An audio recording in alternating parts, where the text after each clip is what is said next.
अभिलाषा करते करते मूर्छित हो चला। मेरा तन मन दोनों जीवते ईश्वर को पुकार रहे। अद्भुत है। हृदय तन मन दोनों परमेश्वर को पुकारना चाहिए ना। आइए हमारे दिल और हृदय को और हमारे जीवन को, शरीर को तैयार करें। परमेश्वर हमारे जीवन से बातें करेगा। ओके। पवित्र महान और सर्वशक्तिमान परमेश्वर पिता, प्रभु यीशु मसीह के नाम से हम तेरी उपस्थिति में आते हैं। तो दयालु और कृपालु परमेश्वर, सारा आदर सारा महिमा हम तुझे देते हैं। इस दिन को, इस समय को प्रभु तेरे चरणों पर रखते हैं। आपकी दया और आपकी कृपा के अनुसार आप अगुवाई की। सर्वशक्तिमान परमेश्वर, जीवित और पराक्रमी परमेश्वर, राजाओं का राजा, तुम प्रभुओं का प्रभु, धन्यवाद देते हैं। धन्यवाद देते इस दिन को, इस समय को। पिता तू स्वर्ग से बातें कर, तेरी अद्भुत अनुग्रह के द्वारा, तेरी अद्भुत योजना के द्वारा, तेरी अद्भुत वचनों के द्वारा बातें कर पिता। तेरी पवित्र आत्मा की सामर्थ के द्वारा प्रत्येक हृदय आत्मा को तैयार कर प्रभु, ताकि तेरी अनुग्रह समझ सके, तेरे पुनरुत्थान को समझ सके और तेरी दया कृपा को समझ सके पिता। धन्यवाद देते आपकी क्रूस के लिए, संपूर्ण काम के लिए पिता। धन्यवाद देते कि तू हम लोगों से बातें करता है, तेरे वचन हमसे बातें करता है, तेरी पवित्र आत्मा हमारी हमेशा मदद करता है। आज हमारे हृदय और मन को तैयार किए प्रभु, तेरी आराधना, तेरी महिमा करने के लिए। आप हमारे दिलों को भरिए, आप हमें तैयार करिए पवित्र आत्मा के द्वारा। धन्यवाद देते सत और पृथ्वी बनाने वाला परमेश्वर, तेरी महिमा करो। धन्यवाद इस दिन, इस समय को पिता। अभिषेक करो प्रभु यीशु, तेरे चरणों पर रखते हैं। बुद्धि समझ की आत्मा, पराक्रम की आत्मा, धन्यवाद देते। धन्यवाद देते आपकी लहू के लिए। धन्यवाद देते आपके प्रेम और आपके अद्भुत कार्य के लिए। धन्यवाद करते प्रभु यीशु, तेरी इच्छा और तेरी दया के अनुसार तू उपाय करते। धन्यवाद देते यीशु मसीह के नाम से मांगते हैं, आमीन।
सच्चे परमेश्वर आपसे प्यार करता है, वो आपकी कठिन समय को जानता है, आपके अच्छे समय को जानता है, आपके लिए युक्तियाँ रखता है। धन्यवाद देते हैं, धन्यवाद देते हैं। अभिषेक करो प्रभु यीशु, तेरी आत्मा के अनुसार, तेरी सच्चाई और तेरी वचनों के अनुसार। धन्यवाद देते प्रभु यीशु, आज हमारे हृदय से बातें करो दयालु और कृपालु परमेश्वर। धन्यवाद देते राजाओं का राजा तो प्रभुओं का प्रभु सर्वशक्तिमान परमेश्वर। धन्यवाद देते अभिषेक करो इस समय, प्रत्येक हृदय आत्मा को अभिषेक करो, कानों को हमारे हृदय को हमारे अभिषेक करो, हम सुन सके आज आपसे, हम यहाँ से कुछ लेकर जा सके प्रभु, आप सहायता करो। धन्यवाद देते तेरी महिमा करो, राजाओं का राजा प्रभुओं का प्रभु सर्वशक्तिमान परमेश्वर। दयालु और कृपालु परमेश्वर, धन्यवाद यीशु मसीह के नाम से मांगते हैं, आमीन। क्या बोलते हैं? Good afternoon. हाँ, गुड आफ्टरनून इंग्लिश में बोल रहे हैं, हिंदी में क्या बोलते हैं? दोपहर को मुबारक हो, मध्य दिन ना क्या बोलते हैं? एनीवे जो भी हो, गुड आफ्टरनून। गणेश वाली से हमें आप सभी का स्वागत है। एक जोरदार ताली बजाए परमेश्वर। बहुत बहुत धन्यवाद। और प्रयास करिए, प्रयास करिए, प्रयास करने से बहुत कुछ होता है। कोशिश, ठीक है, कोशिश करने से बहुत कुछ होता है। कोशिश करिए कि आप परमेश्वर में बढ़े। कोशिश करिए कि ये कलीसिया आपका घर के समान है। घर है, आत्मिक घर। जब आप परमेश्वर के पास आते हैं तो आप फुल तैयारी के साथ आइए, बहुत जरूरी है। समझ रहे हैं? परमेश्वर प्यार करता है आपसे, आप परमेश्वर से प्यार करते हो, और ये परमेश्वर का भवन है। और जब परमेश्वर की भवन में आते हैं तो कैसे आना चाहिए? अपने हृदय, अपने मन और अपने जीवन को तैयार करके आना चाहिए। ओके, परमेश्वर प्यार करता है आपसे और आपकी जीवन को जानता अच्छा से। हो सकता है आपकी करीबी लोग आपसे इतना नहीं जानते होंगे, बट परमेश्वर उससे ज्यादा जानता है। समझ रहे? ओके। और आज हमारे बीच में कोई व्यक्ति नया है, कृपया खड़े हो सकते? कोई है नया व्यक्ति? आप क्या नाम है सर आपका? सत्यम, शशि। अच्छा, पहले भी आए थे? ओके, हमारे घर है। धन्यवाद, बहुत बहुत धन्यवाद। अच्छा, जगबहादुर आपके ब्रदर है, बहुत बहुत धन्यवाद। बैठ सकते, थैंक यू। जोरदार ताली बजाइए। क्या करते हैं आप? ताली का भी कंजूसी कर। ओके, हमारे बीच में सामाजिक काफी दिनों की बात है। एक स्वागत, जोरदार ताली के साथ। बहुत बहुत धन्यवाद। ओके, और साप्ताहिक सूचनाएं, यहाँ पर एक वचन है बहुत खूबसूरत। उससे पहले कि मैं सूचनाएं बताऊं तो ये वचन का रहस्य को समझते हैं, और इस वचन पर आज संदेश है। ये वचन बहुत खूबसूरत है। हे यरूशलेम, हे यरूशलेम, तू जो भविष्यवक्ताओं को मार डालता है और जो तेरे पास भेजे गए उन्हें पत्थरवा करता है, कितनी ही बार मैंने चाहा, ये परमेश्वर कह रहा, ठीक है, परमेश्वर कह रहा, कितनी बार मैंने चाहा कि जैसे मुर्गी अपने बच्चों को अपने पंखों के नीचे इकट्ठा करती है, इकट्ठे करती है, वैसे ही मैं भी तेरे बालकों को इकट्ठे कर लूं, परंतु तूने ना चाहा। परमेश्वर अपनी हाथ के नीचे सबको रखना चाहता है। हाथ के नीचे रहना मतलब सुरक्षित है। आप यरूशलेम को कह रहा है, इजराइल को कह रहा है, यहूदा को कह रहा है ना। और आज इसी वचन पर ही संदेश है। ओके, हम ज्यादा डिटेल में नहीं जा रहा हूँ, संदेश में क्या बताऊँ। ओके, हमारे बीच में एक जन है, मतलब क्या नाम है? मालती जी। स्वागत है मालती जी, जोरदार तालियां बजाइए। क्या बात है, ब्रदर सिस्टर, अच्छी बात है। ओके, मालती जी का गवाही कितने लोग सुना? बहुत पावरफुल गवाही है। बहुत लोगों ने सुना मालती जी पे, बहुत लोगों को प्रेरणा मिला है। देखिए, हमारी एक एक छोटी छोटी चीजों में दूसरों को प्रेरणा मिलता है। समझ रहे? इसलिए बहुत इंपॉर्टेंट है कि हम परमेश्वर को समझे और जाने, और करीब से ना। ओके, हर मंगलवार, हर सोमवार को क्लास होती है, और हर मंगलवार को हम लोग उपवास प्रार्थना कर रहे हैं। दिसंबर से हर घर में मैं जाऊंगा, आप बुलाए या ना बुलाए, मैं बिना बताए पहुंचूंगा। गाना गाएंगे, बजाएंगे, और फिर पैसा लेकर आ जाएंगे क्रिसमस के। नहीं, मैं मजाक कर रहा हूं। ओके, आएंगे, प्रे करेंगे हम लोग, ठीक है। 1 घंटे का समय देंगे हम। आप रहे या ना रहे, मैं कभी भी आ सकता, दिसंबर महीना किधर मत जाइएगा, मजाक कर रहा हूँ, सीरियस। ओके, तो हर घर में मैं आऊँगा, ठीक है। अगर कोई टीम है तो वेलकम, हर घर में 2 दिन 3 दिन जब भी मौका मिलता है मैं आऊँगा, क्योंकि 3 दिन हम लोग इवनिंग मिलते हैं और 3 दिन वैसे भी खाली है तो हम लोग मिलेंगे, ठीक है। ओके, और हर बुधवार को सभा लगती है, आप सभा में भी आ सकते हैं। तो टाइमिंग थोड़ा बहुत डिफिकल्ट होता है, अगर आप समय पर आते हैं तो हम समय पर शुरू करेंगे, ठीक है। तो आप वेलकम बुधवार की सभा में। और उपवास प्रार्थना बहुत जरूरी है अभी हमारे लिए, कलीसिया के लिए, हमारी शहर के लिए और हमारे राज्य के लिए बहुत जरूरी है।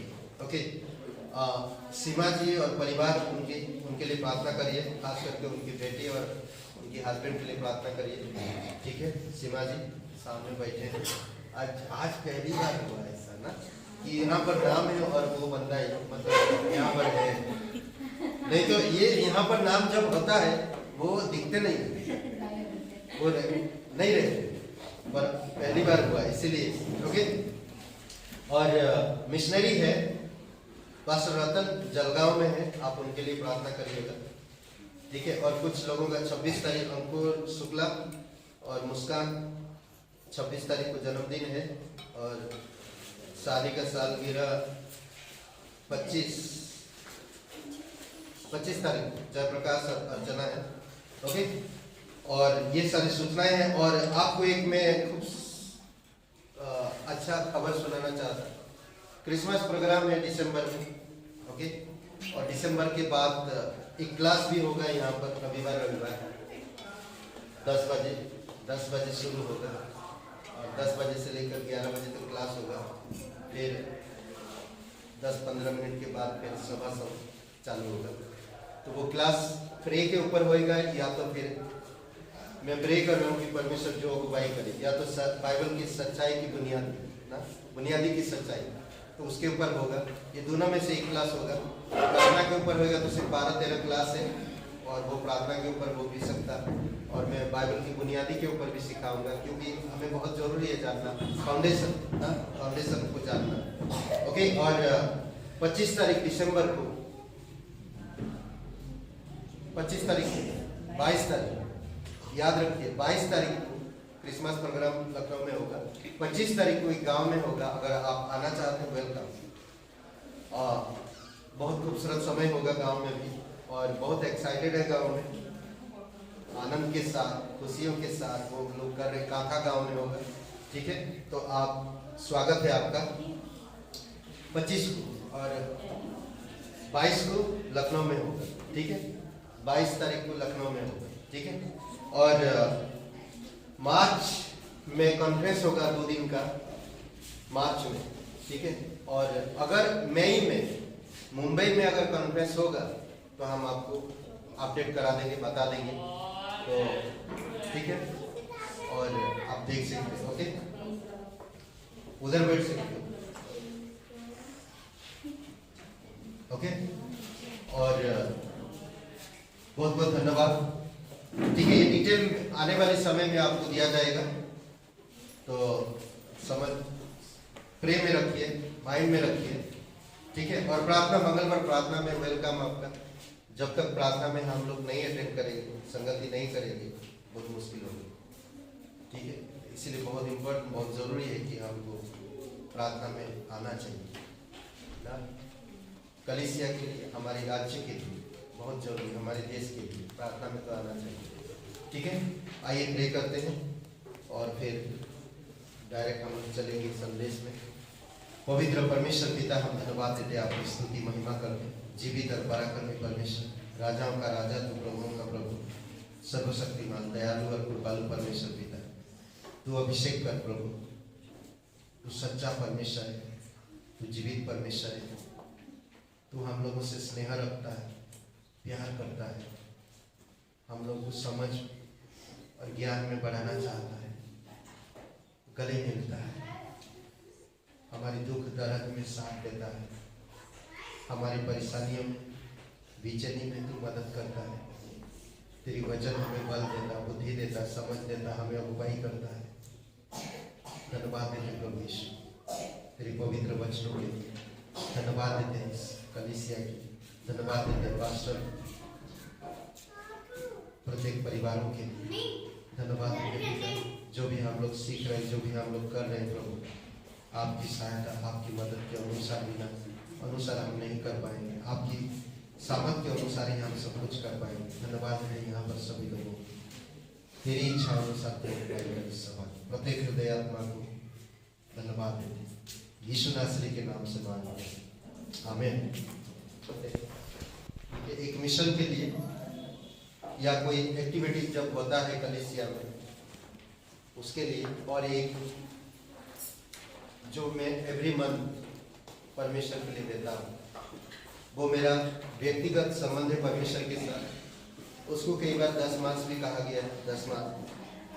10 मास का मतलब है कि हमारी सैलरी में से 1%, मतलब कि 10वां भाग हमें देना चाहिए, ठीक है। तो उसका मतलब क्या कि अगर मेरा सैलरी 10,000 है तो मुझे 1,000 लॉर्ड को देना है। ये क्लियरिटी है। मेरा पास्टर जो पास्टर काल है, उन्होंने 3,000 जब उनका सैलरी था तो परमेश्वर को उन्होंने दिया शुरू किया। वो रेंट देने के लिए भी प्रॉब्लम हो रहा था, तकलीफ हो रहा था, पर पास्टर और उनकी पत्नी प्रे की और परमेश्वर ने उनकी कलीसिया को बढ़ाया और अद्भुत तरीके से बढ़ाया। उन्होंने देना शुरू किया, फिर परमेश्वर धीरे धीरे उनके जीवन में अद्भुत महिमा दिखाया और काम किया। कई बार हम महिमा पाना चाहते हैं, सामर्थ पाना चाहते हैं, परंतु कई बार हम देने के लिए हिचकिचाते हैं। 10,000 में से 1,000 दे दूंगा तो मेरा क्या होगा, पूरेगा नहीं, रेशन में थोड़ा कम हो जाएगा। पहले रेशन भर लेता हूँ, बिजली का बिल भर लेता हूँ, घर का किराया ठीक कर लेता हूँ, या घर का खर्चा सब मेंटेन कर लेता हूँ। जो बच जाएगा प्रभु को डाल दे। ये आपका समझ, ये आपका बुद्धि। परमेश्वर अलग है। अगर परमेश्वर 5 रोटी 2 मछली से अगर 5,000 लोगों को खिला सकता, तो आपकी 9,000 में आपके घर को चला सकता है। ये परमेश्वर का काम है। अगर मेरे 15,000 है, 15,000, तो मुझे 1,500 रुपये परमेश्वर के लिए निकालना है। ये एवरी मंथ मेरा, ये इस 1,500 को कोई नहीं छुएगा, ना मैं ना मेरी पत्नी। ये परमेश्वर और इसके बीच में पत्नी के साथ बैठकर क्लियर कर लो, पति के साथ बैठ के क्लियर करो कि परमेश्वर को हमें इतना देना ही देना है। ये कमिटमेंट कर, लिख के रख। एवरी मंथ जब सैलरी आएगा तो मुझे इतना देना ही। हम दोनों करते हैं, मैं और मेरी पत्नी, हम करते हैं। मैंने देखा मेरी पत्नी को पहले वो परमेश्वर की निकाली। अगर उसमें से घटी होता है तो हम परमेश्वर से नहीं निकालते। घटी हो रहा तो होने दो। हो सकता हमें वो चीजें नहीं मिल पा रहा। मुझे दूसरों को देखकर मुझे जीना नहीं, मुझे परमेश्वर को देखकर जीना है। इसीलिए बहुत इंपॉर्टेंट, बहुत जरूरी है कि हम एक कमिटमेंट ले परमेश्वर के साथ। जब कलीसिया कमिटमेंट लेता है, जब परिवार कमिटमेंट करता है, जब पति पत्नी कमिटमेंट करता है, जो जॉब कर रहे हैं कमिटमेंट करते हैं, तो परमेश्वर कलीसिया में ब्लेसिंग लाता है। कलीसिया के साथ साथ उनके घरों में ब्लेसिंग लाता है। ये गारंटी है। अगर हम नहीं देते हैं तो उसका भी नतीजा परमेश्वर हमें कहता तुम चोर हो। कोई अगर आपको चोर कहता है तो आपको कैसा लगेगा? जो परम प्रधान सारे ब्रह्मांड को संभालता है, हर एक इंसान को जानता है, वो आपको चोर कहता है। सोच सकते हैं? और शैतान जाकर परमेश्वर के सामने परमेश्वर का सिर झुका देता, मेरे कारण, क्योंकि मैंने 10वां अंश नहीं दिया। उसने आरोप लगाया, देखा तेरा बेटा कितना लालची है, 10वां अंश भी नहीं डालता, वो चोर है एक नंबर। और परमेश्वर की व्यवस्था में कहा गया चोरी मत करना। सोचिए। तो इसीलिए हमें परमेश्वर के साथ मेरा संबंध है। परमेश्वर मुझे संसार से बुलाया, मुझे इस कलीसिया में रखा। मेरा कर्तव्य, मेरा दायित्व है कि मैं परमेश्वर के साथ कमिटमेंट करूं। मैं जो मेहनत के साथ कमा रहा, मेहनत करने के लिए शक्ति जो दे रहा परमेश्वर, मैं उसमें से 10% परमेश्वर। जानते हैं मारियम ने पूरी जमा पूंजी उड़ेल दी, पूरी जमा पूंजी उड़ेल दी। मरकुस का 14:3 से 9 में यीशु ने उसका तारीफ किया, उसका प्रशंसा किया। यीशु मसीह उसने कहा कि हे सीमन, तूने तो कुछ भी नहीं किया, कुछ भी नहीं किया, परंतु इसने मेरे लिए सब कुछ दे दिया।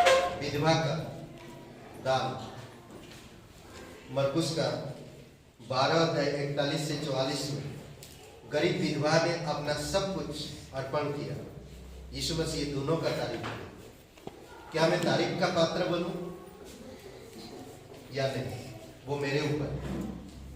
प्रभु यीशु मसीह ने बताया, परमेश्वर ने बताया, भेंट लेकर आओ। मेरा काम है लेकर आता। अगर मैं नहीं लाता तो परमेश्वर, शैतान परमेश्वर के पास जाकर कहता कि तू चोर है।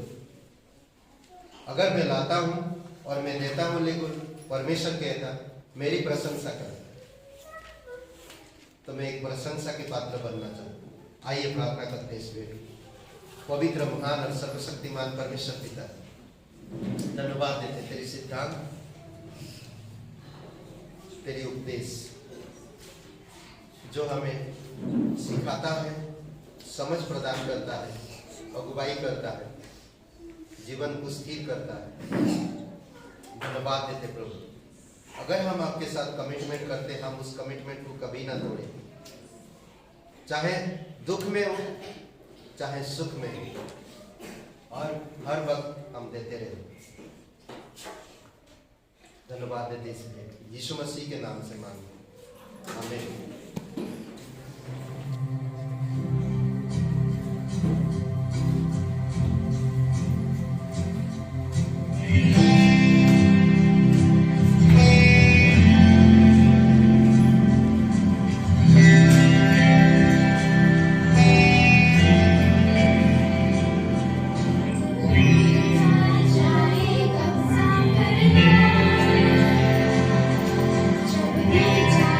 खुशियों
मतलब आज तक व्हाट्सएप नहीं देखे हैं, बताइए। ओके, एनीवे चलिए भैया आइए।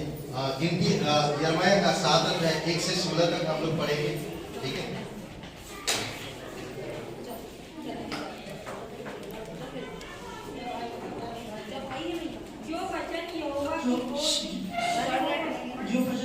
जो वचन यहोवा की ओर से यिर्मयाह के पास पहुंचा वो ये है, यहोवा के भवन के फाटक में खड़ा हो और ये वचन प्रचार कर और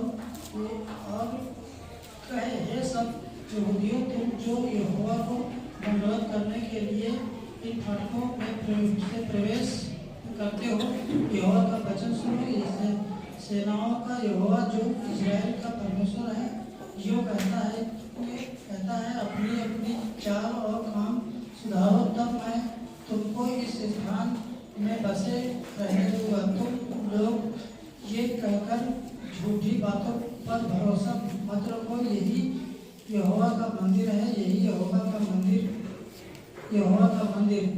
ये तुम सचमुच अपनी अपनी चाल और काम सुधारो और सचमुच मनुष्य के बीच न्याय करो, परदेशी और अन्याय और विधवा पर अंधेर न करो, इस स्थान में निर्दोष की हत्या न करो और दूसरे देवताओं के पीछे न चलो जिससे तुम्हारी हानि होती है।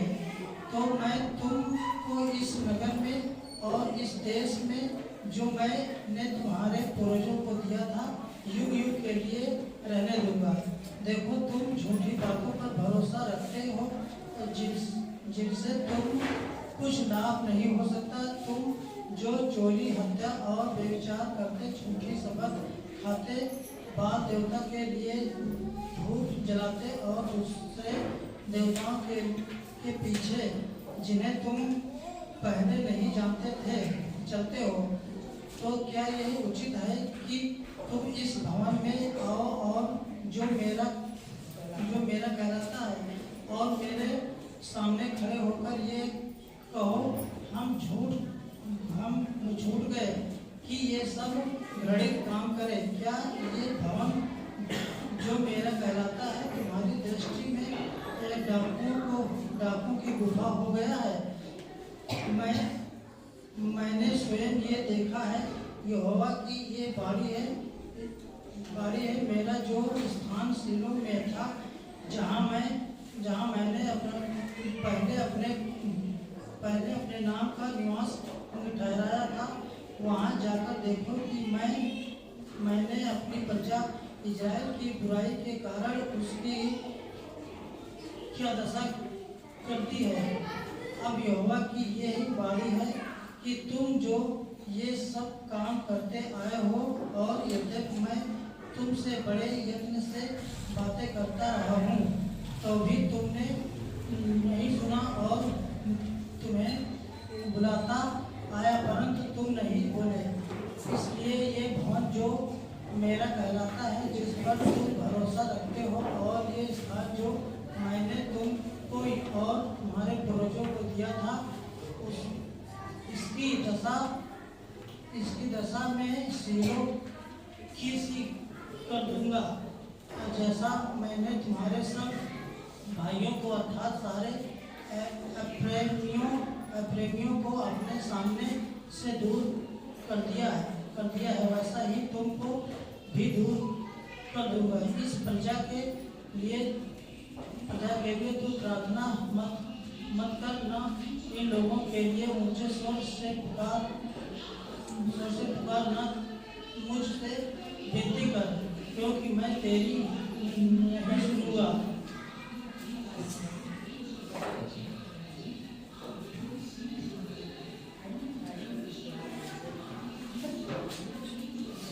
पिता परमेश्वर यीशु से धन्यवाद देते हैं, दयालु और कृपालु परमेश्वर पिता, तू पवित्र और जीवित परमेश्वर, तू सच्चा है, लोगों से प्रेम करता है, लोगों को जानता है प्रभु, और उनके जीवन में तू अद्भुत योजना को प्रकट करता है।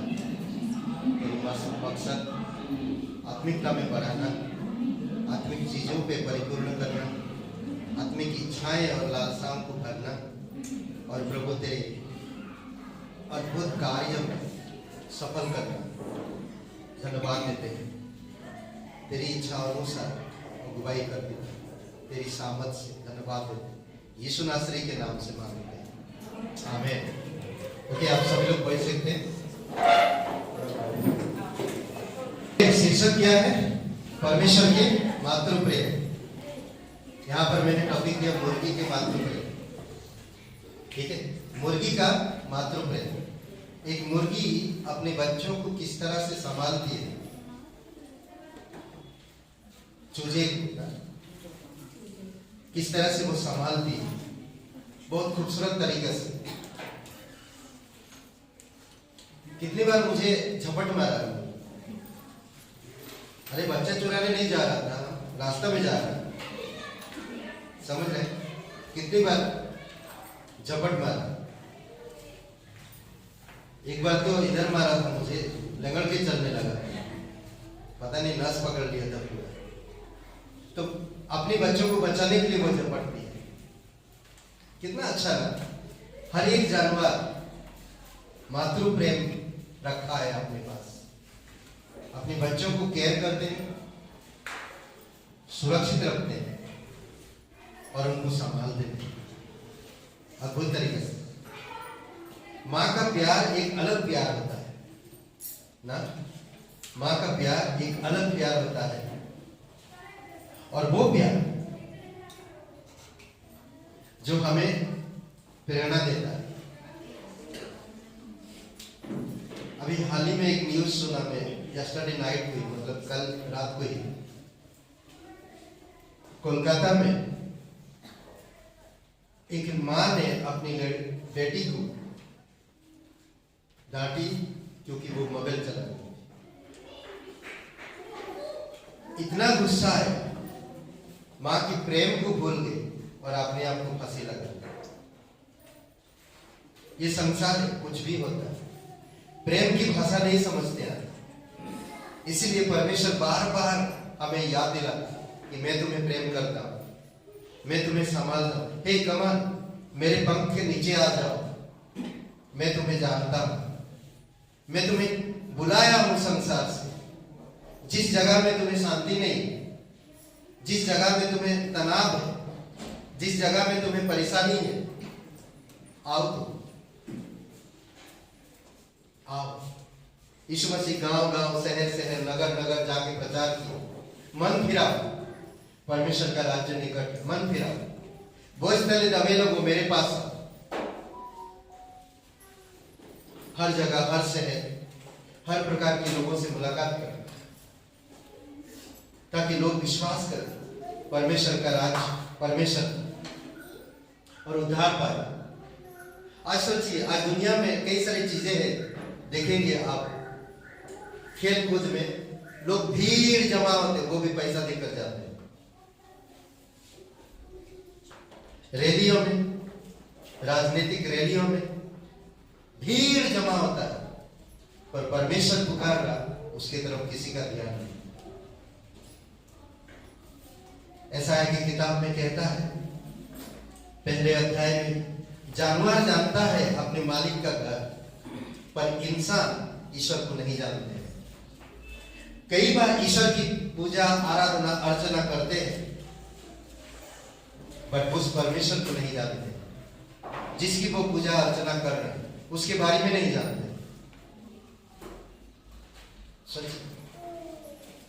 इसलिए परमेश्वर चाहता है कि तुम मुझे व्यक्तिगत रूप से जानो, समझो, व्यक्तिगत रूप से। कितना बार हम देखेंगे कि विपरीत करते हैं, कोई अगर बुला रहा, अगर वो जगह मनोरंजन का नहीं है, वो जगह खेलकूद का नहीं है, वो जगह राजनीतिक का नहीं है, वो जगह नौटंकी का नहीं है, तो हम नहीं जाएंगे। समझ रहे?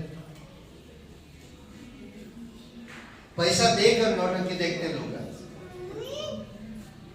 हीरो हीरोइन अगर कहीं आ गया, हमारे यहाँ पर महोत्सव होते हैं, कोई गायक आ जाते हैं, 250-200 रुपया टिकट है, तब भी देकर जाते हैं देखने के लिए। सिर्फ मनोरंजन, 3 घंटे के लिए, सिर्फ मनोरंजन।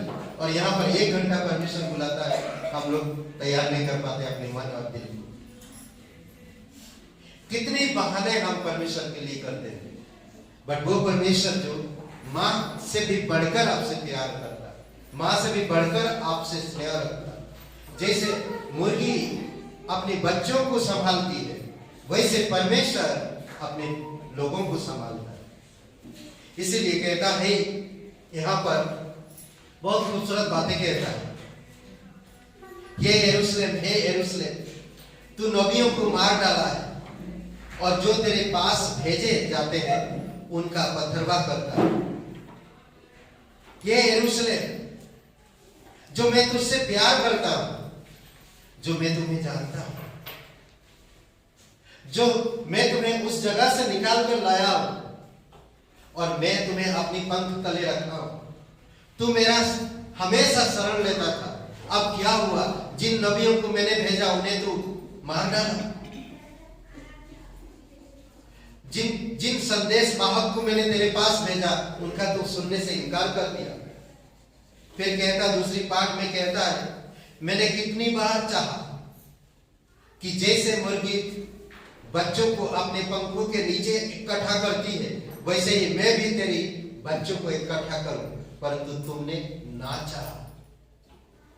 यही है परमेश्वर का मातृ प्रेम, यही है परमेश्वर का प्रेम। वो कभी नहीं छोड़ता, वो कभी नहीं बदलता, अपनी वादों से कभी मुकरता नहीं। ये परमेश्वर है। कई बार आप और मैं मुकर जाते हैं, परमेश्वर के पवित्र वचनों को हम समय नहीं दे पाते, संगति के लिए समय नहीं दे पाते, बट परमेश्वर कहता है मैं प्यार करता हूं, मां से भी बढ़कर मैं तुमसे प्यार करता हूं। यिर्मयाह 7वां अध्याय 1 से 16 में हे सब यहूद, यहाँ पर कहता खूबसूरत बातें। यिर्मयाह के पास वचन परमेश्वर का पहुंचता है और यिर्मयाह को कहता कि जा परमेश्वर के भवन के पास खड़े होकर मेरे संदेश का प्रचार कर, मेरे संदेश का प्रचार कर। हे सब यहूदियों, तुम जो यहोवा के दंडवत करने के लिए इस फाटक से प्रवेश करते हो, यहोवा का वचन सुनो, यहोवा का वचन सुनो, परमेश्वर का वचन सुनो। इसलिए कहता, परमेश्वर कहता है अपनी अपनी चाल और अपनी अपनी कार्य सुधारो, तब मैं तुमको इस स्थान में बसने दूंगा। कई बार हम आते हैं परमेश्वर में, स्थापित होना चाहते हैं, हम लोग कई बार स्थापित होना चाहते हैं, मजबूत होना चाहते हैं, बट परमेश्वर के कहने के अनुसार नहीं, अपनी ताकत से, अपनी तरीका से। परमेश्वर जो कह रहा हम उसके तरफ ध्यान नहीं दे रहे, हम उसके तरफ सीखते नहीं, हम उसके तरफ समझते नहीं, सुनते नहीं। इसलिए कहता, उन छल भरी बातों पर भरोसा मत करो, झूठी बातों पर जो भरोसा रखता है, मनुष्य के बीच क्या बोलते कि उन बातों पर भरोसा मत करो, छल की बातों पर, झूठी बातों पर भरोसा मत करो। मनुष्य के बीच न्याय करो, परदेशी अनाथ विधवा पर अंधेर ना करो, निर्दोष की हत्या ना करो, पराये देवताओं के पीछे ना चलो, जिससे तुम्हारी हानि होती है। देखो, तुम झूठी बातों पर भरोसा रखते हो, जिनसे कुछ लाभ नहीं हो सकता, अंत में नष्ट हो जाता है।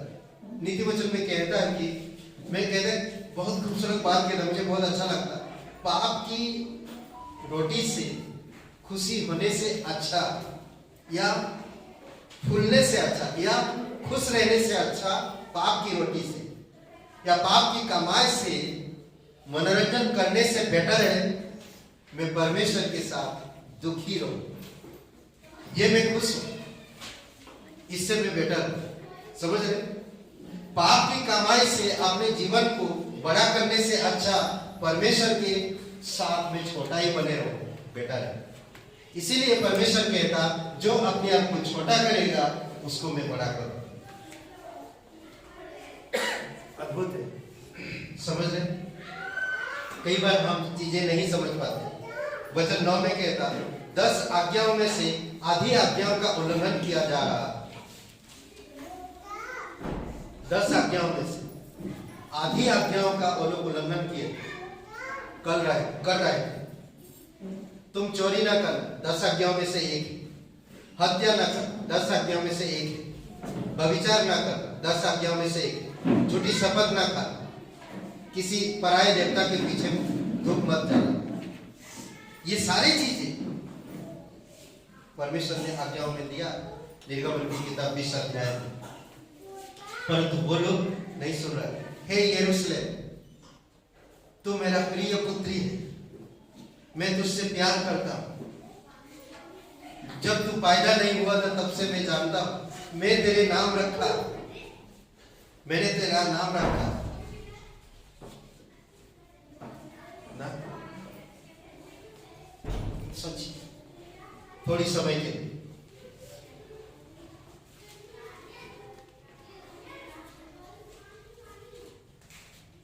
तो क्या यह उचित है कि तुम इस भवन में आओ जो मेरा कहलाता है और मेरी सामने खड़े होकर यह कहो कि हम इसीलिए छूट गए हैं कि ये सब घृणित काम करें। क्या घृणित काम से कभी कोई छूट सकता है? कभी नहीं छूट सकता। पर ये कहे, ये सोच रहे कोई इंसान घृणित काम करके छूट नहीं सकता। बट धन्यवाद परमेश्वर का कि ऐसे परिस्थितियों में भी, ऐसे हालातों में भी वो मां के समान प्यार करते। कई बार मां आपको डांट पड़ताल कर सकता है, आप मां की डांट पड़ताल में आकर क्रोधित होकर आप जान दे सकते हो। बट परमेश्वर कहता है वो आपको समझाता है, वो आपको सिखाता है, वो आपको अगुवाई करता है।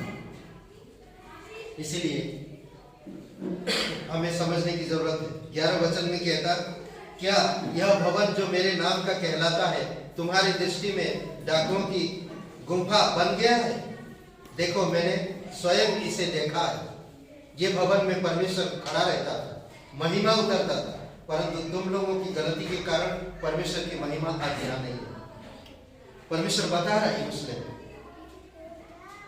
परमेश्वर बता रहा है यरूशलेम के लोगों को, परमेश्वर समझा रहा कि तुम लोगों ने मुझे छोड़ दिया, तुम पराये देवता के पीछे चले गए, तुम अपने आप को बेच डाला, तुम मेरे प्रेम को भूल गए, मेरे स्नेह इतना कमी रह गया कि मेरे स्नेह को पहचान ना सका। किसी मां ने कहा अपने बेटे से, एक दिन तू जो बोलना मुझे बोल, परंतु बेटा दूध का कर्ज अदा कर। उसके पास कोई जवाब नहीं, कोई जवाब नहीं। कई बार हम लोग बड़े बड़ी बातें कर सकते हैं, पर माँ बाप जो बोल करते हैं हम उसके समान नहीं कर पाएंगे। जैसा परमेश्वर, आज परमेश्वर से हम गिड़गिड़ाते, मुझे वो बंदा मिल जाए, मैं उसके साथ शादी करना चाहता, मुझे वो मिल जाए, मैं उसके साथ घर बसाना चाहता, मैं विदेश जाना चाहता, मैं ये बिजनेस स्थापित करना चाहता। परमेश्वर मेरे प्रार्थना को सुनो। क्या कभी आपने परमेश्वर को सुना है? कैसे करेगा? परमेश्वर को सुनो, परमेश्वर का सुनो। परमेश्वर जानता है आपके जीवन में क्या चीज की जरूरत है, कब कहां किस तरह से आएगा, कैसे आएगा, उसे पता है। आप कहां तक जाएंगे, आप क्या करेंगे, आपके जीवन के मकसद को अच्छी तरह से उसे पता है। आपके जीवन में वो निवेश करना चाहता है, पर आप और मैं सुनना पसंद नहीं करते। क्या कह रहे हैं? वो लोग नहीं सुन रहे। वो लोग प्रार्थना भवन को डाकुओं का अड्डा बना दिया। समझ रहे? इस वचन को 11 वचन में इस वचन को प्रभु यीशु मसीह भी प्रकाशित किया, दिखाया। मरकुस का 11:17 में और लूका का 19:46 में, मेरा घर प्रार्थना का घर होगा, परंतु तुमने उसे डाकुओं की खो बना दिया। समझ रहे? मरकुस भी कहता है, मरकुस में भी, मेरा घर सब जातियों के लिए प्रार्थना का घर कहलाता है, परंतु तुम उसे डाकुओं की खो बना रखा है। प्रार्थना का घर आज भी बहुत सारे कलीसियाओं में हम देखे लोग टूटे हुए हैं, लोग बिखरे हुए हैं, लोग सिर्फ जा रहे आ रहे नाम से। लोग परमेश्वर को जानना नहीं चाहते हैं व्यक्तिगत रूप से। लोग परमेश्वर को सुनना नहीं चाहते, लोगों के पास समय नहीं है। लोग कई सारे बहाना करते हैं। आज इसीलिए हमें परमेश्वर इसीलिए कह रहा, हे यरूशलेम, हे यरूशलेम, तुमने नबियों को मार दिया। मैंने कितनी बार चाहा कि जैसे मुर्गी अपने बच्चों को संभालती है अपनी पंख के नीचे, वैसे ही मैं भी तुम्हें संभालना चाहा, परंतु सुनना तुम नहीं चाहते हो। सोचिए 12 से 14 में जिस प्रकार न्याय के समय में सीलो में मिलाप वाले तंबू की उपस्थिति ने उस नगर को ढलने से नहीं बचाया। एफ्रेमी लोग परमेश्वर की बातें नहीं सुना। ये एफ्रेम कौन है? यूसुफ का एक लड़का, मनसे और एफ्रेम।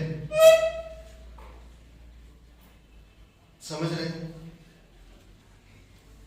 उसी प्रकार मंदिर भी यरूशलेम को नहीं बचाएगा। वो लोग क्या किया? परमेश्वर की तंबू से गलत काम किया। उनको परमेश्वर की आज्ञा को टालकर पराई के पीछे वो लोग गए और परमेश्वर उनको छोड़ दिया उनके हाल। तो वही कह रहा, आज तुम कुछ करना चाहते पर कर नहीं पा रहे। परमेश्वर से मांगते रहते हो पर तुम्हारी जो लालसा अलग है। समझ रहे? हमें परमेश्वर को समझना। देखिए, अगर मैं पिता एक माँ अपनी बेटी से या पिता अपनी बेटे से संबंध है, पिता को मालूम है कि बेटे को क्या जरूरत है, माँ को पता है बेटे को क्या चीज की जरूरत है, उनको बताने की भी जरूरत नहीं पड़ता है। समय के अनुसार वो चीजें आ जाती है। माँ बाप को चिंता रहता है अपने बच्चों को कब शादी करना। उनको ध्यान है, उनको क्या चीज की कब जरूरत पड़े, उनको पता है। उसी प्रकार परमेश्वर को भी पता है, अगर आपको बुलाया है, आप उसके बेटे हो, आप उसकी बेटी हो, तो उसको अच्छा से मालूम है आपके जीवन में मकसद क्या है, आपको कब कौन सा चीज की जरूरत पड़ेगी, आप कितने बुद्धिमान हो, आपके पास कितना काबिलियत है, आप कितना क्षमता रखते हो, ये सारी चीजें उसे पता है। कई बार हम उसकी नहीं सुनते, नहीं सुन पाते हम उसकी। जब हम उसकी नहीं सुनते तो हम परमेश्वर से हट जाते हैं और परमेश्वर हमें उसी हाल में छोड़ देते। नीति वचन की बुराई के कारण उनकी क्या दशा हुआ? बुराई के कारण क्या दशा होता है? क्या बुराई करके मैं सफल हो सकता हूं? आज नहीं कल। आज बोलेंगे हमारे इर्द गिर्द में कितने लोग बुरा करते हैं, कितने लोग घुसखोरी है, कितने लोग बेईमान है, फिर भी उन लोगों के पास सब कुछ है। आप उनको मत देखो, आप परमेश्वर को देखो। इसीलिए मैंने कहा ना कि मैं पाप की रोटी से, यानी कि पाप की रोटी से खुशी होने से अच्छा परमेश्वर के साथ दुख की रोटी खाओ। समझ रहे? समझ रहे हो? हेलो, चलो। जरूरी है कि हम लोग को समझना। नीति वचन का पहला अध्याय वचन 24 में कहता, मैंने तुझे पुकारा, तुमने सुनने से इनकार किया। क्या कह रहा? मैंने तुझे पुकारा पर तू सुनने से इनकार किया। बार बार मैंने पुकारा, तू सुनने से इनकार किया। मैंने अपना हाथ बढ़ाया पर तू किसी ने भी ध्यान नहीं दिया। माता पिता हाथ बढ़ा के रखते हैं, बेटा दौड़ के आओ ना, दौड़ के आओ गले में लाइव का माता, जैसे एक माँ वैसे गले मिलो, जैसे एक पिता वैसे गले मिलो। परमेश्वर का प्रेम मत भूलो, परमेश्वर का प्रेम मत भूलो। परमेश्वर दुखी होकर कह रहा, परमेश्वर निराश होकर कह रहा, हे यरूशलेम, हे यरूशलेम, मैं जानता हूं कि तुम नबियों को मार डाले हो, तुम मेरे संदेश नहीं सुनते हो, तुम मेरे चीजों को ध्यान नहीं देते हो, तुम अपनी तरीका से जी रहे हो।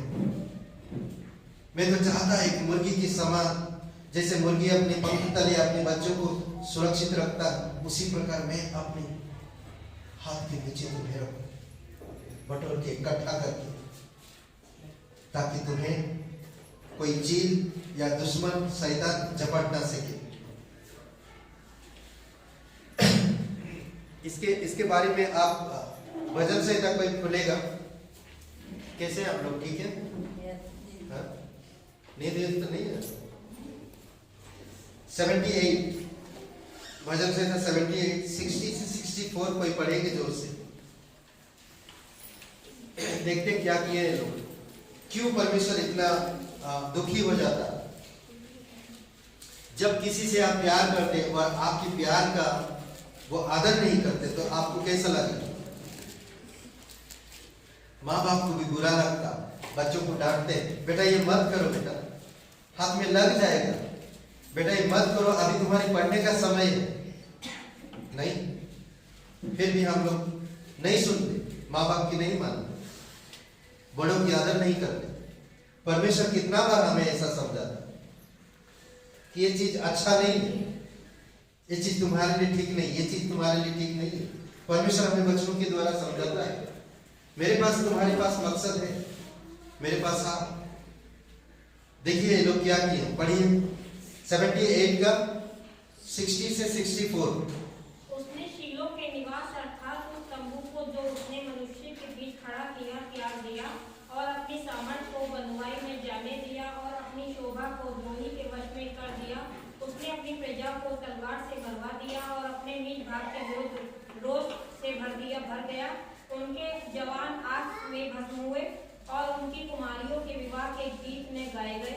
उनके याजक तलवार से मारे गए और उनकी विधवाएं रोने में पाई। ये सारे घटनाएं हुई क्यों? क्योंकि वो लोग परमेश्वर की बातें नहीं सुने, परमेश्वर से सुनना नहीं पसंद किए, त्याग किए। परमेश्वर की महिमा आ रहा था उस जगह, वो त्याग दिए, वो प्लानिंग नहीं करते थे। परमेश्वर आज हमसे बातें करे, वो कैसे भी आ रहे थे परमेश्वर के भवन के पास अपने स्वार्थ के लिए। परमेश्वर चाहता कि आप परमेश्वर के करीब आए, परमेश्वर से सीखने के लिए वो सिखाना चाहता। आज माँ बाप अपने बच्चों को क्यों सिखाते? कोई माँ बाप नहीं चाहता कि मेरा बच्चा मुट गए, नहीं चाहता। आज माँ बाप सोचते, मैं सोचता हूं जैसा मैं था ऐसे मेरे बच्चे ना हो, उससे भी बढ़कर हो। हर माँ बाप यही सोचता है। परमेश्वर भी हमसे यही चाहता है कि तुम मेरे संतान बनकर मेरे प्रेम को दिखा। परमेश्वर की महिमा को त्याग दिया, बच्चा के संदूक अब उनके पास नहीं रहे, वो दूसरे के दुश्मनों के हाथ में चला गया। परमेश्वर का सामर्थ चला गया उनकी तरफ। जो भवन से परमेश्वर सामर्थ देता था, उस भवन में अगर मैं नहीं आ रहा तो परमेश्वर की सामर्थ कहाँ आएगी? समझ रहे? वो बच्चा को तोड़ त्याग दिए तो वो दुश्मन ले गए, उसे दुश्मनों के हाथ में चला गया वो सामर्थ। समझ रहे? उसकी महिमा नहीं की, उसकी महिमा को त्याग दिया, उसकी सामर्थ को त्याग दिया। इसीलिए आप समझिए परमेश्वर कितना कितना दयालु और कृपालु है। देखेंगे यीशु मसीह ने वो प्रेम को दिखाया, यीशु मसीह ने वो प्रेम को दिखाया। जिन लोगों ने आरोप लगा रहा किसी को, सब लोगों ने, प्रभु यीशु मसीह उसे प्यार देता है। जो कोढ़ी है, दूर गांव में रह रहे, प्रभु यीशु उनसे प्यार करता है। भटके हुए भ्रमित लोग हैं, पापी लोग हैं, चुंगी लेने वाले, बीमारी लोग हैं, ऐसे लोगों से वो प्यार कर रहा है। ये यीशु का प्यार है, ये परमेश्वर का प्यार है। वो आ जाओ, नो प्रॉब्लम। हे सुनो, कोई बात नहीं, क्या क्या पोजीशन है कि कैसे सिचुएशन है आपका, उससे कोई मतलब नहीं। कहाँ आ जाओ ना, आओ। हम लोग बुधवार को देख रहे हैं कि प्रभु यीशु से अपने पास बुलाता लोगों और कहता मैं दो चीज वहां पर कहता, नम्र और दीन है ना, नम्र और दीन। परमेश्वर नम्र होकर महिमामय परमेश्वर जो कह देता वो हो जाता। जो जो जो किसी तलवार की, किसी भाले की या किसी सामर्थ की जरूरत नहीं, सिर्फ शब्दों से कह देता ये मर जाएगा, ये टूट जाएगा, ये हो जाएगा। ऐसे परमेश्वर जो आपसे मुझसे प्यार करता और वो हमसे चाहता है कि हम उसके पंख तले आए और हम सुरक्षित रहे। हम उसके पंख तले आए और वो हमें सुरक्षित रखना चाहता है। हे यरूशलेम, कितना ही बार मैंने चाहा कि जैसे मुर्गी अपने बच्चों को इकट्ठा अपने पंख के नीचे इकट्ठा करती है, वैसे ही मैं भी तेरे बालकों को इकट्ठा करना चाहता हूं। मैं रखूंगा। रूत की किताब 2 अध्याय वचन 12 में वो इजराइल को हमेशा अपनी पंख के तले रखा है, अपनी पंख तले रखा है। यीशु मसीह अपना अंतिम संदेश में इस विलाप के साथ समाप्त किया था। मत्ती के 23 अध्याय 37 वचन, विलाप के साथ अंतिम संदेश था उसका, इस विलाप के साथ किया था। हे यरूशलेम, सोचिए ऐसे पुकार, कभी कभी बच्चा जब माँ जब दुखी होता कहता बेटा तू ऐसा क्यों किया, बेटी तू ऐसा मैं नहीं चाहता था, कभी तूने ऐसा क्यों किया। हे यरूशलेम क्यों, मैं तो तुम्हें चाहता था। जैसे एक मुर्गी अपनी बच्चों को अपने पंख तले सुरक्षित रखती है, इकट्ठा करती है, उसी प्रकार मैं तुझे चाहता। हे यरूशलेम क्यों। मेरा प्रेम में क्या कमी था। एक माँ एक बाप अपने बच्चे से कहते हैं कि हम में क्या कमी रह गया, बेटा तू क्यों नहीं समझ पा रहा हमारी प्रेम को, ये मत कर बेटा, ठीक नहीं है, तेरा भविष्य खराब हो जाएगा बेटा, सुन। उसी प्रकार परमेश्वर के वैसे बता। हे यरूशलेम की निवासियों सुनो, मैं आज भी उतना प्यार करता, कल भी कर रहा था, आज भी करता हूं, कल भी करूंगा। सुनो तुम मेरी, समझो, सुनो। परमेश्वर की सहनशीलता, सहन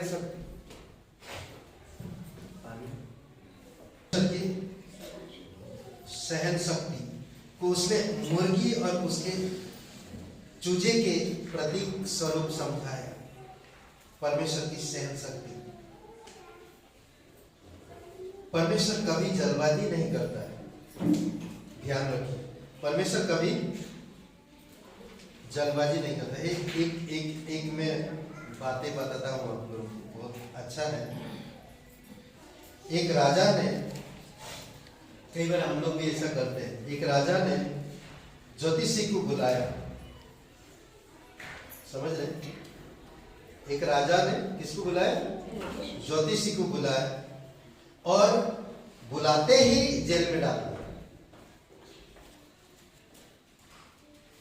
भाई ज्योतिषी बोला मेरा गुनाह क्या है? राजा ने कहा यही कि अगर तुझे अपना भविष्य पता होता तुम आते ही नहीं। समझ रहे? तो आज ऐसे ज्योतिषी बहुत है, बी केयरफुल। समझ रहे? तो लूट के लेके जाएंगे आपको। ओके, परमेश्वर कभी जल्दबाजी नहीं करता, खास तौर पर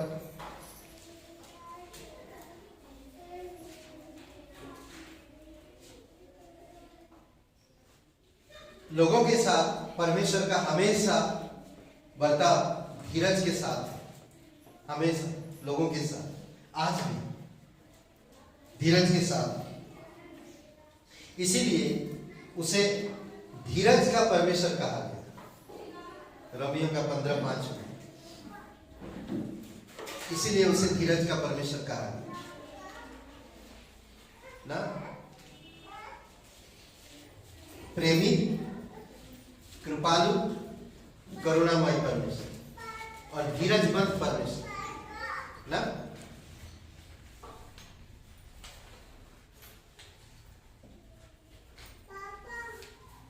अगर हम बहुत सारे ऐसे लोग टिक नहीं सकते यदि परमेश्वर हमारी तरह अधीर हो जाते, हम लोगों की तरह, समझ रहे? अगर परमेश्वर अगर हम लोगों की तरह अगर अधीर हो जाते तो बहुत सारे लोग टिक नहीं सकते। बट परमेश्वर अधीर नहीं होते, वो धीरज धरते, बहुत बहुत बहुत। एक माँ का दिल, बच्चा कितना परेशान करता फिर भी माँ केयर करता उसको, बड़े तक केयर करते। समझ रहे?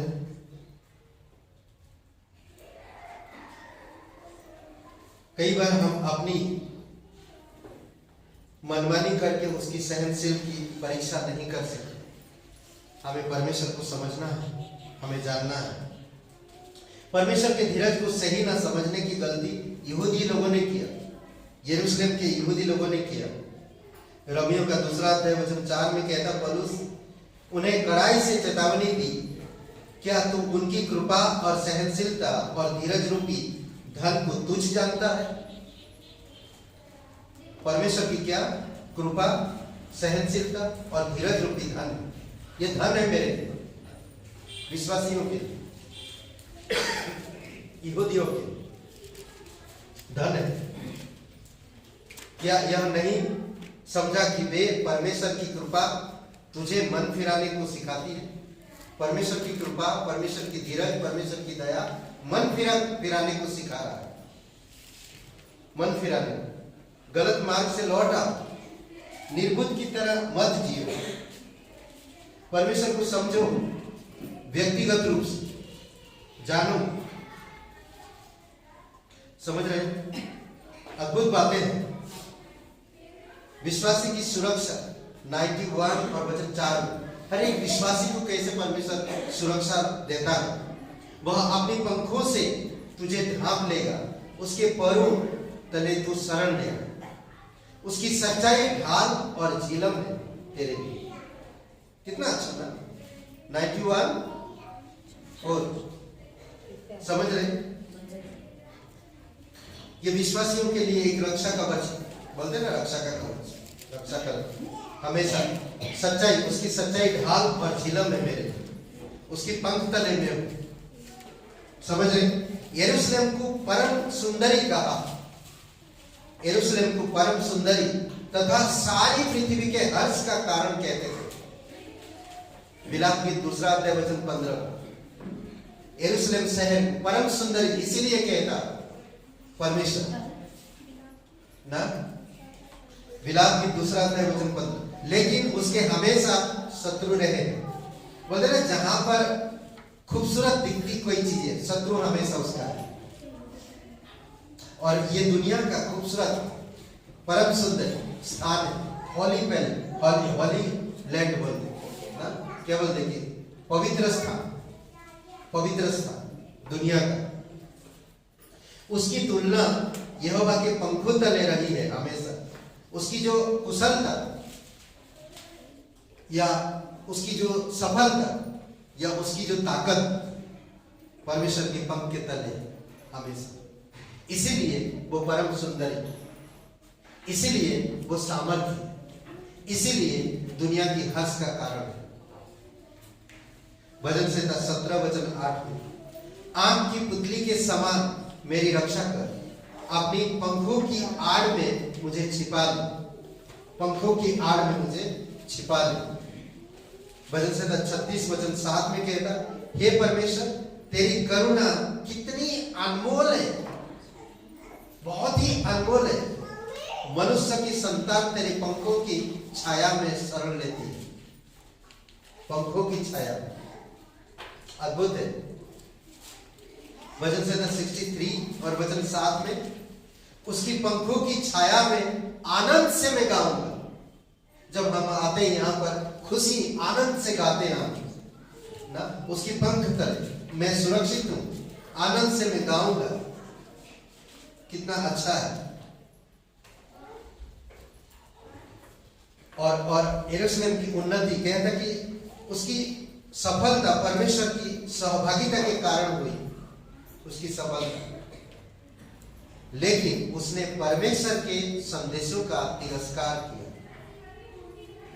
जो परमेश्वर का संदेश है उसको उन्होंने तिरस्कार किया, जो उसे भविष्यवक्ताओं तथा बुद्धिमान पुरुषों के द्वारा भेजा गया, तिरस्कार किया।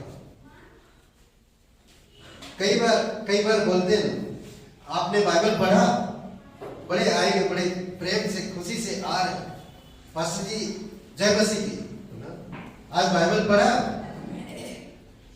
यार, समय नहीं मिला पास्टर। देखिए, जय मसीह बोल रहा हूं पर परमेश्वर के साथ संबंध नहीं है, तो ऐसे लोग अच्छा नहीं, ऐसे विचार अच्छा नहीं। आप परमेश्वर में पढ़ो, आप परमेश्वर के साथ संबंध रखो। कैसे संबंध रखो? वचन पढ़ने से, संगति करने से, कलीसियाओं में, प्रार्थना सभा में अटेंड होने से। समझ रहे? कई बार हमारे पास परिस्थितियां अलग होगा, हमारे पास पैसा नहीं होगा, हमारे पास साधन नहीं होंगे, कभी कभी लगेगा दूर, कभी कभी लगेगा नजदीक, बट ये सारी चीजें परमेश्वर की वचन सुनने से रुकावट नहीं है। रुकावट मेरा माइंड है, मेरा दिल है कि मैं अपने आप को कैसे तैयार करता हूं। मैं चल के जाऊं, मैं जाऊं, मैं निर्णय लिया, मुझे एब्सेंट नहीं करना। अगर हमारी बच्चे एक दिन स्कूल नहीं जाते, दूसरे दिन हमें फाइल भरना पड़ता या उनको एक नोट लिख के देना पड़ता, ताकि उसके वजह के बारे में पता चले प्रिंसिपल या टीचर को। क्या परमेश्वर के पास आने के लिए हमें नोट देना पड़ेगा कि वजह बताना पड़ेगा कि मैं इसलिए नहीं आ पाया? क्या परमेश्वर आपके घर में क्या परिस्थिति नहीं जानता? क्या परमेश्वर को पता नहीं आपकी जेब में पैसा नहीं है? क्या परमेश्वर को पता नहीं आपके पास साधन नहीं है? क्या परमेश्वर को पता नहीं आपके घर से प्रार्थना सभा कितना दूर है? क्या लगता है? हे यरूशलेम, हे यरूशलेम, तू क्यों नहीं सुन रहा?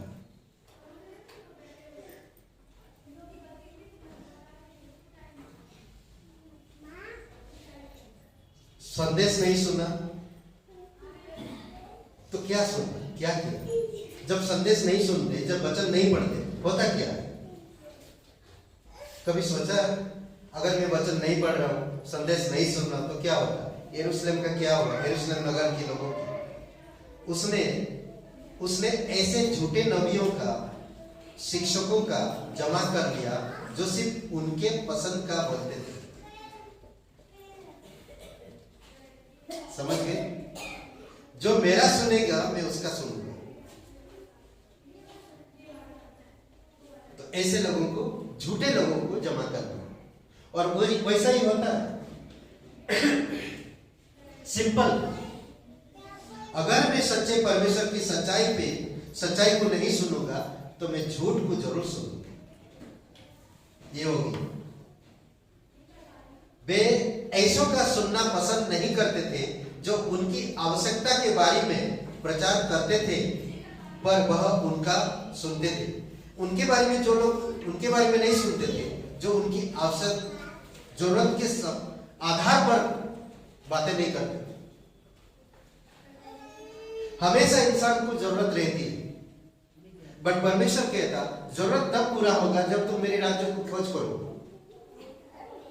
समझ रहे? जब मेरे वचन को मनन करोगे तब तुम सफल होगे। वो व्यक्ति कैसा व्यक्ति है जो परमेश्वर की भवन में रात दिन मनन करता, ध्यान करता, और वो उस पेड़ के समान होता है जो बहती नालियों के किनारे लगाया गया। वो 12 महीना हरा भरा रहता, खुशहाल जीवन है उसका। खुशहाल जीवन है। क्यों? क्योंकि वो हमेशा परमेश्वर की वचन में, व्यवस्था में, नियम में ध्यान रखता और मनन करता और ध्यान करता हमेशा। समझ रहे?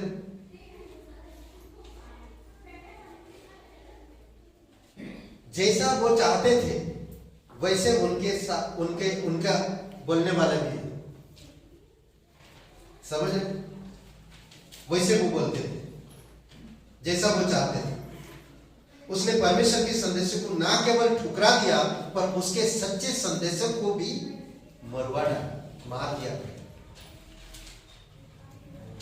यरूशलेम की ना खपड़ी पर यीशु मसीह चोरों के बीच में क्रूस पर चढ़ा दिया। हे यरूशलेम, हे यरूशलेम, मैं आया, नबियों को भेजा, संदेश वाहक को भेजा, मेरे बेटे को भेजा और तुमने मार दिया। मैं चाहता था कि मेरे पंखों के नीचे रहो, शरण। यीशु ने यरूशलेम वासियों की चेतावनी दी कि अब परमेश्वर की सहनशील समाप्त हो रही है, क्योंकि उन्होंने परमेश्वर के सच्चे दूतों को एक एक करके मार डाला था। अर्थात A to Z, A पर एबल, B पर Z पर जकरयाह। एबल को मारा, एबल कौन है? कैन का भाई, उत्पत्ति 4 अध्याय। जकरयाह तक A to Z, समझ रहे? एबल से जकरयाह तक। मत्ती का 23-25 में कहता, हे पाखंडी शास्त्री और फरीसियों, तुम पर हाय, तुम कटोरे और थाली के बाहर से तो मांजते हो, परंतु भीतर से वे हर प्रकार की लूट और असंयमी से भरे हुए हैं। अंदर से बदले नहीं, अभी तक अंदर से बदले नहीं। ऊपर से तो दिख रही धर्मी है, ऊपर से तो लग रही है प्रभु की क्या भक्ति है, संत है, पर अंदर से कपट है। ऊपर से दिखाने का मतलब, धार्मिकता दिखाने का मतलब ऊपर से मांज रही बर्तन, पर अंदर वही गंदगी है जो पुरानी हालत में था, वही गंदगी आज भी।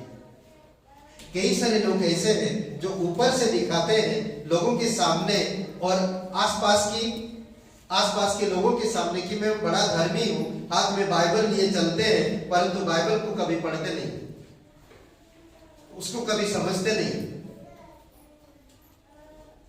वचनों को कभी ध्यान नहीं देते, स्वयं के जीवन में वचन नहीं लेते, उस वचन के आधार पर जीवन जीने के लिए कोशिश नहीं करते। इसलिए वो कहता कि वो अंदर से क्या है? लूट और असंयम से भरे हुए गंदगी। एक मुर्गी दूर से आते उकाब को देखकर चूजों को आवाज लगाती है। एक मुर्गी अपने बच्चों को आवाज देती जब एक उकाब आ रहा,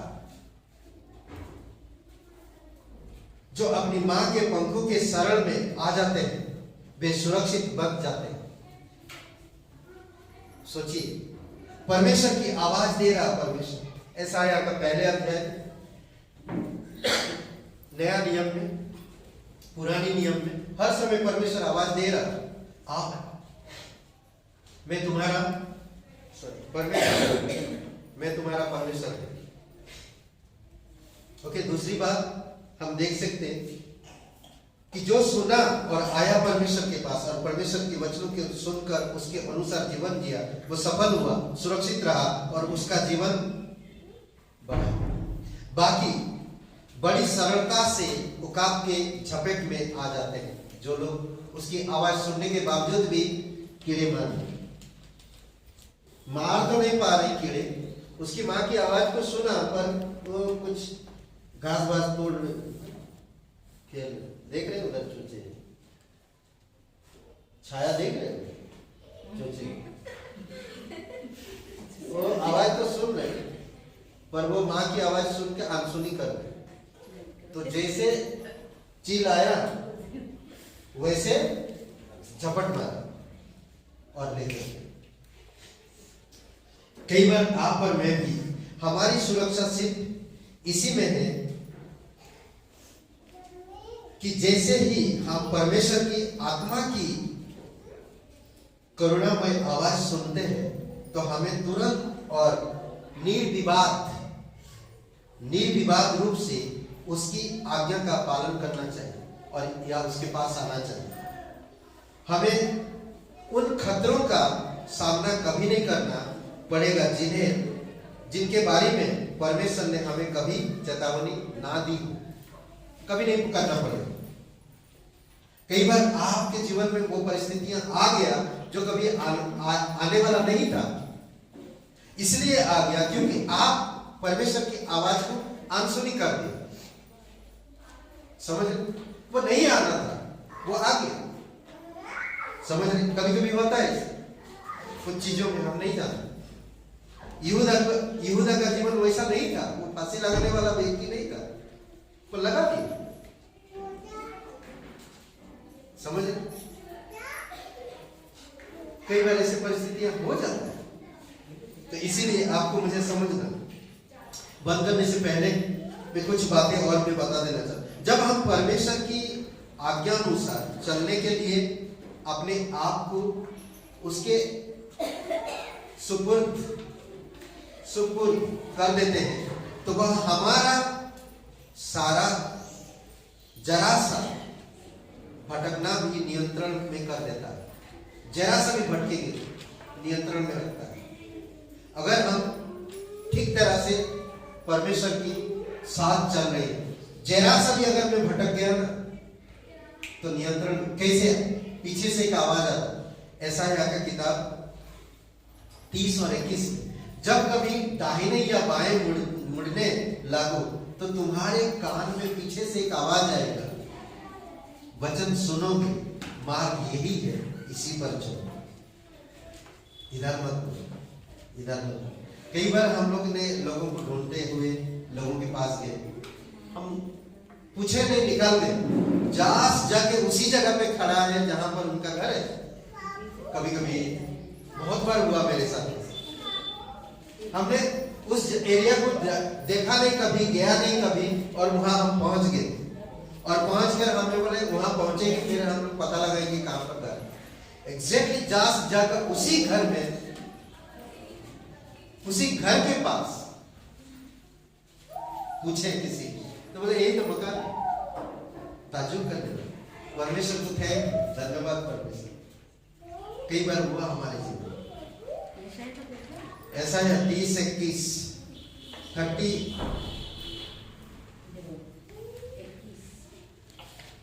का 21 21 ओके। परमेश्वर के सामने अपने कानों को संवेदनशील तथा हृदय को निर्मल बनाकर रखो, तो वह निश्चित तौर पर हमारे जीवन में शैतान की दौड़ रौंद डाले, शैतान का अपने पेट में रौंद डाले। कोई पढ़िए हो रोमियो का 16 अध्याय और 19-20 पढ़िए। तो अगर हम क्या कहते हैं कि परमेश्वर के सामने अपने कानों को संवेदनशील या हमारे हृदय को निर्मल बनाकर रखते हैं, तो क्या, तो शैतान को भी आप रौंद देंगे, रौंद डालेंगे। पढ़िए कोई जोर से। तुम्हारे आज्ञा मानने की चर्चा सब लोगों में फैल गई, इसलिए मैं तुम्हारे विषय में आनंद करता हूँ। परंतु मैं ये चाहता हूँ कि तुम भलाई के लिए बुद्धिमान, परंतु बुराई के लिए भोले बनो। शांति का परमेश्वर शैतान को तुम्हारे पांव से शीघ्र कुचलवा देगा। हमारे प्रभु यीशु मसीह का अनुग्रह तुम पर होता है। ओके, ये दो बातें यहाँ पर बहुत अच्छा लगता है कि परमेश्वर का आज्ञा मानते हो तो आपकी बारी में सब लोग में फैल गया। मैं खुशी हूँ इस बात में। पौलुस कह रहा तुम सुनते हो परमेश्वर से, और तुम उसका आज्ञा मानते हो। मैं खुशी हूँ, इस बात से मैं आनंदित हूँ, और तुम्हारी खुशी विश्वास लोगों में फैल गया है। अद्भुत है। इसीलिए मैं एक आग्रह करता हूँ कि तुम भलाई के लिए बुद्धिमान और बुराई के लिए भले बनो। ऐसा करने से तुम शैतान की पैर तले रौंद डालो। शैतान समझ रहे कितना अच्छा रौंद डालो। परमेश्वर की शांति तुम में हमेशा बने रहे। पौलुस का ये बात नीति वचन का 29:1 पढ़िए। नीति वचन 29:1।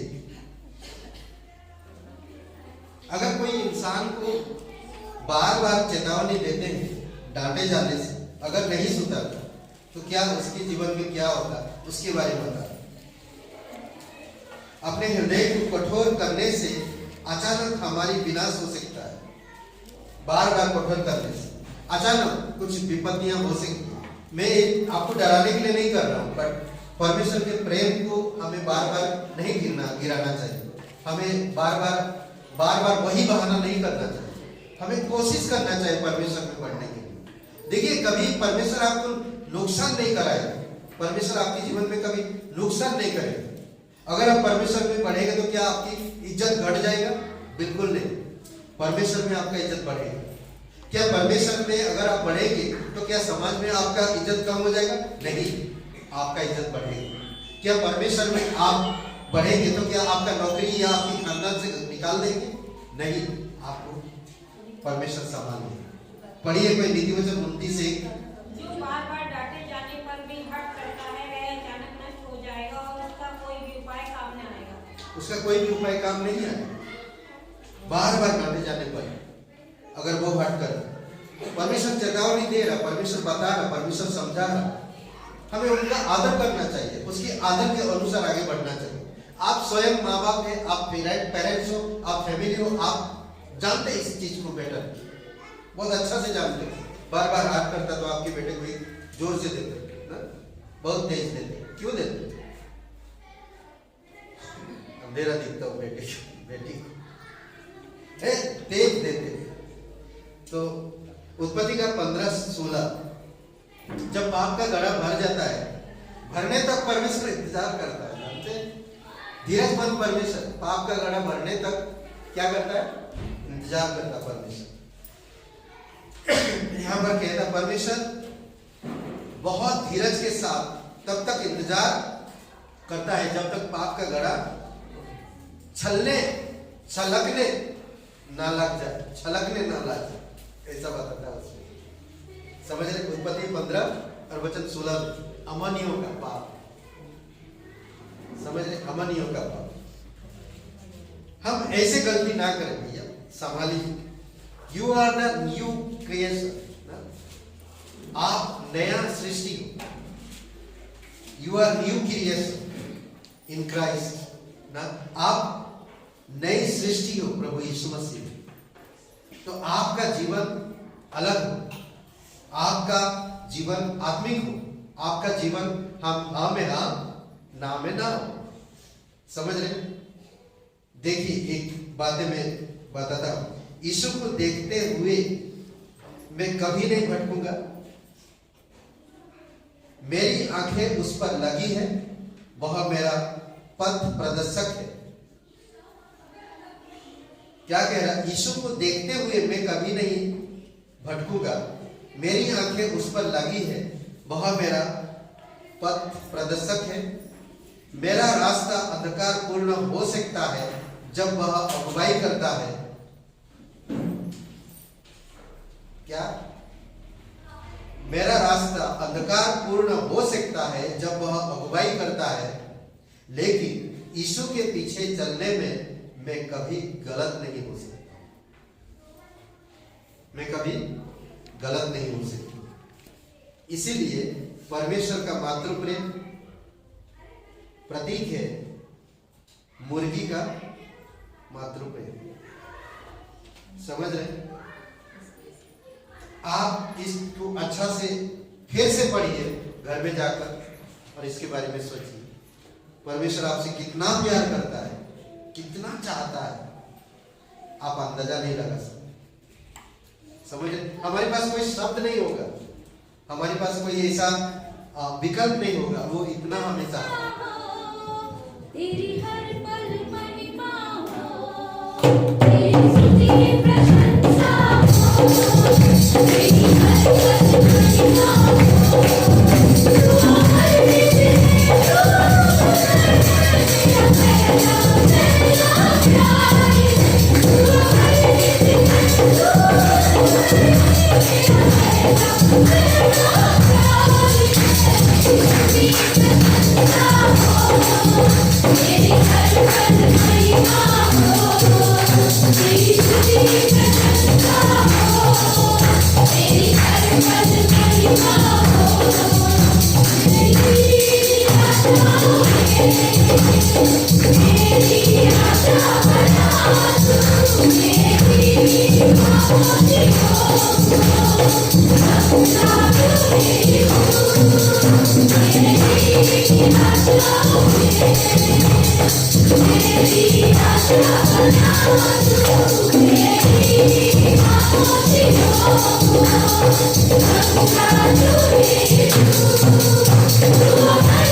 पिता परमेश्वर, हम धन्यवाद देते हैं प्रत्येक लोगों को।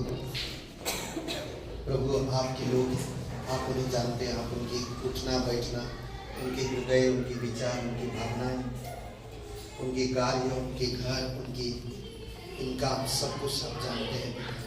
अगर किसी का भी कोई व्यक्तिगत रूप से वो तकलीफ से गुजर रहे हैं, प्रभु यीशु आप उन्हें छो अभी इसी समय, उन्हें शक्ति दो, उन्हें सामर्थ दो। प्रभु यीशु तेरी इच्छा, तेरी दया के अनुसार तुम अगुवाई करना और उनकी कठिन समय को प्रभु आप सफल करना। कोर्ट केस प्रभु यीशु तेरे नाम से फैसला करना। कोई भी अपने व्यक्तिगत जीवन में, विवाहित जीवन में या पारिवारिक जीवन में ऐसे परिस्थिति से गुजर रहे जो पिता किसी को शेयर नहीं कर सकते, आप उनके हृदय विचार को आप जानते हैं, आप उन्हें स्पर्श करो, आप उन्हें छुओ। प्रभु धन्यवाद देते हैं, स्वर्ग और पृथ्वी बनने वाला पिता तेरी जय जयकार, तेरी महिमा करते हैं। तू सच्चा और पवित्र, महान और सर्वशक्तिमान परमेश्वर।